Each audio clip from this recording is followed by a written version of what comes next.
You're listening to the Economics and Country Risk podcast from S&P Global Market Intelligence. In each episode, our experts will provide you with the where, how, and when to make decisions that transform your business. In this episode, we present an excerpt from our recent webinar on the global construction outlook with Jeannine Cataldi, Associate Director at S&P Global Market Intelligence. Welcome to this quarter's Global Construction Outlook webcast. My name is Jeannine Cataldi, and I will be the presenter. What I'd like to do is just give you a quick overview of our Global Construction Outlook.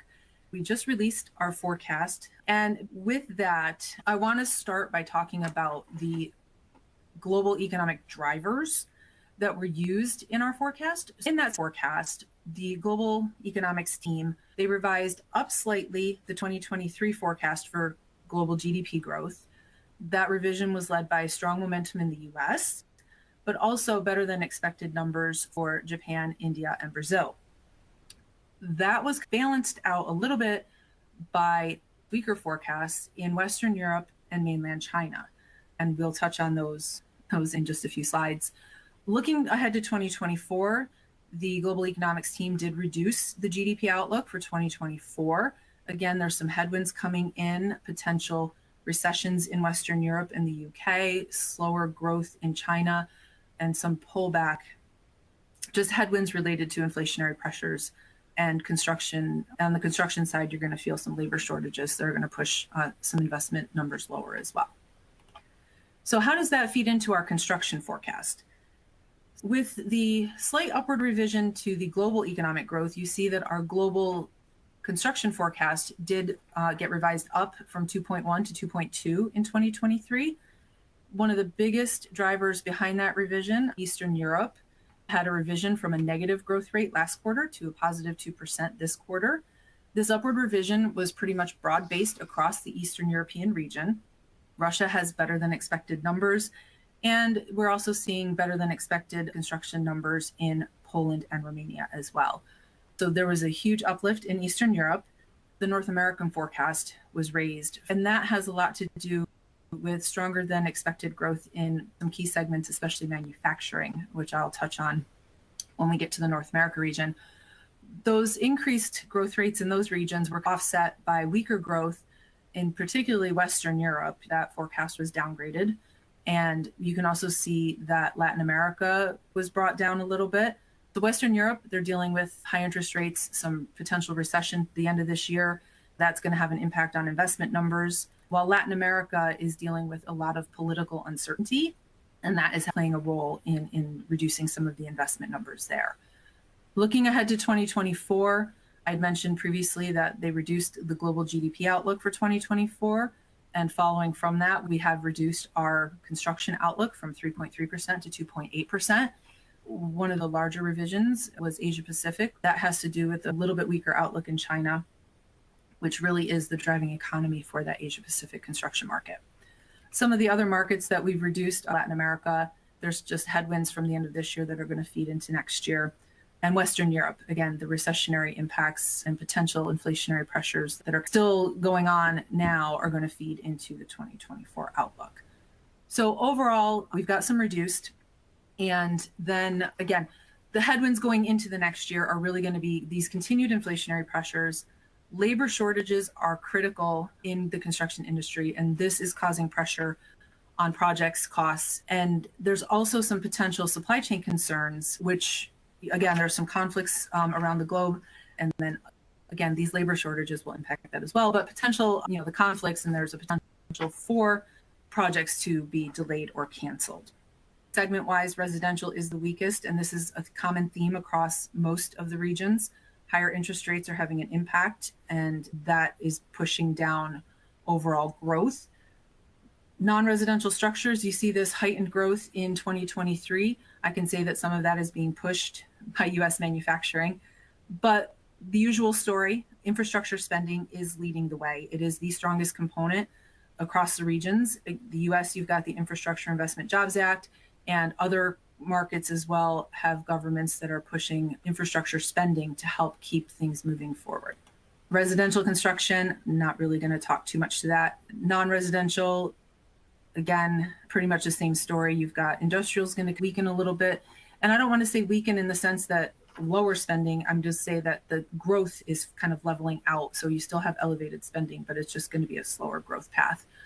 And then infrastructure, again, all segments are strong. I do want to point out that within the energy segment, as there's this greater transition to wind and solar, just to keep in mind that these are types of projects that are more manufacturing based.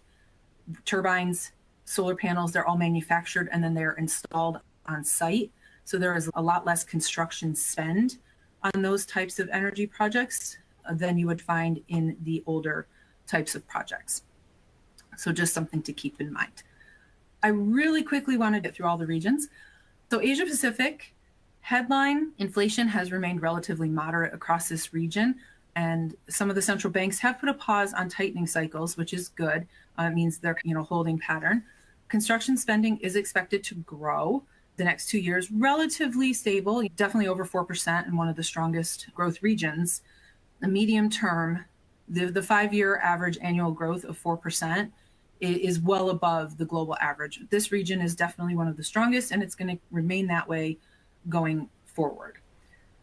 Construction spending in this region, as with most regions, is really being supported by the infrastructure segment right now. Even though we are seeing a slowdown in this infrastructure spending, it is still much more significant than what you're seeing in residential and non-residential structures. A lot of this infrastructure spending is led by India. India has quite a significant increase in spending, and this is going to continue to drive growth. Looking at residential here, again, India's a leader in this growth. India has more than half of its citizens living in cities, and it's one of the most urbanized nations in the world. So this is going to help feed some of this residential spending.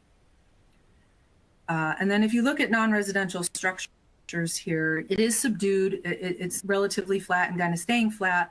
And that just has a lot to do with the greater global macro conditions right now. There's a lot of uncertainty and some deteriorating conditions in some markets globally, and this will have an impact on this non-residential structures market. So with that, I'm going to jump to Western Europe. This is the one region that had growth revised lower. Again, high interest rates are having an impact, deteriorating economic conditions, with the Eurozone expected to enter a technical recession during the second half of this year, UK as well. This is really pulling down overall regional growth. There's very aggressive monetary tightening going on in this region, again, to help handle inflationary pressures. This is having an impact on the residential market, and it's going to carry over into 2024. Elevated construction costs are having an impact, and that is tied to these higher rates. Infrastructure, again, in Western Europe is one of the better performing segments. And this is an area that really does benefit. There is the EU funds that flow to these markets, and a lot of these monies are used for infrastructure. So there are a lot of bigger infrastructure projects that are being funded via those EU funds.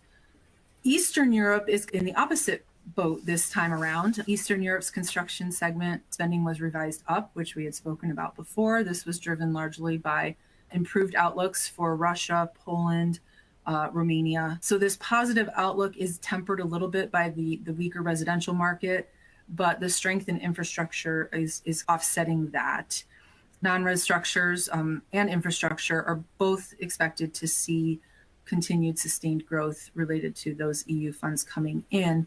And also, eventually, you will have impacts to this outlook coming from reconstruction in Russia, Ukraine. Moving to the Middle East and Africa here, I'm going to go here by segment. This is one of our better performing regions. This also has relatively strong construction spending growth for the next couple of years. Residential markets are being impacted by high interest rates, as they are across the board. But some of the main strengths in here are going to be infrastructure. Some of the strongest growth markets that we are seeing in this region are Kenya, which has a number of road and transportation projects ongoing. Senegal, which has the Dakar Sports City project that is being developed in preparation for the 2026 Youth Olympic Games. And Saudi Arabia has its Vision 2030 mega projects that are ongoing and will continue to be a driver of construction activity in this region. So in terms of residential, while there is some of this weakness, two areas that are seeing strength, even though there are high interest rates, are the United Arab Emirates and Egypt. In both cases, there is a demand for luxury residential property. There is quite a bit of tourism. Tourists are still flocking to this region. And so even though these interest rates are high, there is a lot of interest in housing and also travel accommodations. So that's why you're seeing strength in residential and non-residential structures. Infrastructure, again, as I said, there's a high level of public sector investment in infrastructure in this region, and that is going to continue to drive growth. And then moving on, North America, this is the weakest growth region across all of the regions that we cover. Residential is pulling things down quite significantly. In fact, through August of this year, single-family housing construction in the United States, year to date through August, is down over 20%. So there's a very large pull down. With that, this is related to high interest rates. It's related to consumers pulling back. And there are some inventory issues as well. There's quite a bit hampering that market. Non-residential structures, especially in North America, I do want to point out that this growth is being driven pretty much by the manufacturing segment. Just to give you an idea of the numbers and the magnitude of United States manufacturing, overall non-residential structures year to date through August are up 21%. Manufacturing in the United States is up 73.7% year to date through August. And the computer electronic component of manufacturing in the United States, which encompasses the EV battery plants, the semiconductor facilities, year to date, that segment has construction spending that is up 212% over the year. There's just phenomenal growth. There's outsized growth. And this is like a one-shot thing. So once these facilities get through more mature phases of construction, you're going to see those manufacturing numbers come down due to base effects as well as just moving through the construction cycle. Infrastructure in North America, we're seeing Infrastructure Investment Jobs Act, that money is flowing through, and that is having a large impact on this region. I want to touch on Mexico here very quickly. Within Mexico, the outlook has been strengthened. They've had upwardly revised revisions to Mexico's investment outlook and their GDP outlook. There is a lot of potential in the coming years for nearshoring. And just last week, one of the ministries in Mexico announced tax incentives for export-oriented companies that are either looking to locate into Mexico or have facilities there that they're willing to expand. There are some tax incentives that are only good for fiscal 24 and fiscal 25. And this is kind of a push to accelerate some of that nearshoring activity, which we do expect to happen. We do expect there to be some boost to Mexico's construction spending as a result of those incentives and some of this nearshoring activity. Latin America, Brazil is doing fairly well. Mexico's doing well. You've got some weakness across many of the other markets right now. Inflation is still an issue, but in some markets it is coming down, but there are still some rates that are very high. Looking into construction spending, there was very outsized growth in 2022. You're going to have some base effects in 2023. However, residential is being affected by interest rates, and you are going to see some moderation in investment. Some due to base effects. Many of the markets in Latin America are dealing with quite a bit of political uncertainty at this time and deteriorating macro environments. Argentina is a big one. So, we are keeping an eye on how that will impact investment going forward with a lot of that political uncertainty. So that is going to do it for the whirlwind. I hope everyone has a great rest of their day, and we will all talk to you soon. Thank you for listening to the Economics and Country Risk podcast. Connect with us on LinkedIn and Twitter, and don't forget to subscribe to the podcast so you never miss an episode.